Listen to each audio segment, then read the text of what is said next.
মাসা সব চলে গেছে। ফসল যদি না ফলাতে পারি আমরা কি খেয়ে বাঁচবো?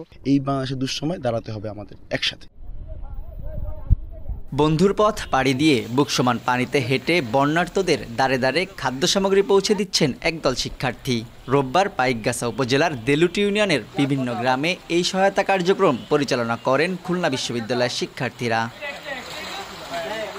এর আগে গত বৃহস্পতিবার কালীনগর গ্রামে ভদ্রা নদীর ৩০০ ফুট বাঁধ ভেঙে হুহু করে পানি প্রবেশ করে জনপদে। ৪ দিন ধরে স্থানীয় মানুষ ও পানি উন্নয়ন বোর্ড ভাঙা বাঁধ মেরামতের চেষ্টা করলেও মুষলধারায় বৃষ্টি আর জোয়ারের চাপে কঠিন হয়ে পড়েছে কাজ।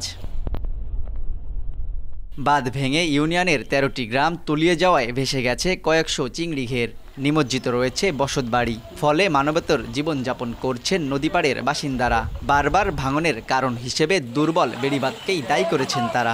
মাসা সব চলে গেছে, গের বাঁধের ভরে একাত পানি, ২-৩ লাখ টাকার মাছ ভাসি গেছে। মাছ চলে গেছে, পাতো ডুবে গেছে। এখন আমরা ফসল যদি না ফলাতে পারি আমরা কি খেয়ে বাঁচবো? অর্ধেক পাউডারে দ্বিগুণ উজ্জ্বলতা। নতুন রিন অ্যাডভান্সড অর্ধেক পাউডারে দ্বিগুণ উজ্জ্বলতা। শিক্ষার্থীরা বলছেন দুর্যোগ মোকাবেলায় তাদের একাধিক দল কাজ করার পাশাপাশি এগিয়ে এসেছে সব শ্রেণী পেশার মানুষও। খুলনা বিশ্ববিদ্যালয়ের একটা টিম এবং খুলনার একটা স্বেচ্ছাসেবী সংগঠন সাথে নিয়ে আমরা পাইকগাছার বিভিন্ন অঞ্চলগুলোতে ঘুরে ঘুরে ত্রাণ দিয়েছি এবং আমাদের ভার্সিটি থেকে বিভিন্ন টিম বিভিন্ন সময় আসছে। কোথায় কী ধরনের সাহায্য সহযোগিতা প্রয়োজন, ক্ষয়ক্ষতির পরিমাণ কী এবং কোন গ্রামগুলি ঝুঁকিতে রয়েছে, এটি তদারকির পর আমাদের যে টিম রয়েছে ত্রাণ সহযোগিতার জন্য তারা তাদের কার্যক্রম অব্যাহত রেখেছে। যেহেতু তাদের ফসল নষ্ট হয়ে গেছে এবং আপকামিং ডেজগুলোতে তারা কীভাবে তাদের অন্ততপক্ষে তারা সার্ভাইভ করতে পারে সেই ব্যাপারটা নিয়ে আমরা কথা বলবো।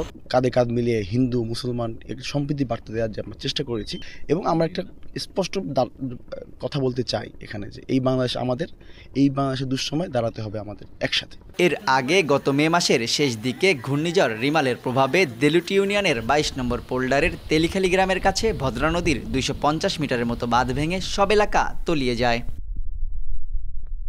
তানজিম আহমেদ, সময় সংবাদ, খুলনা।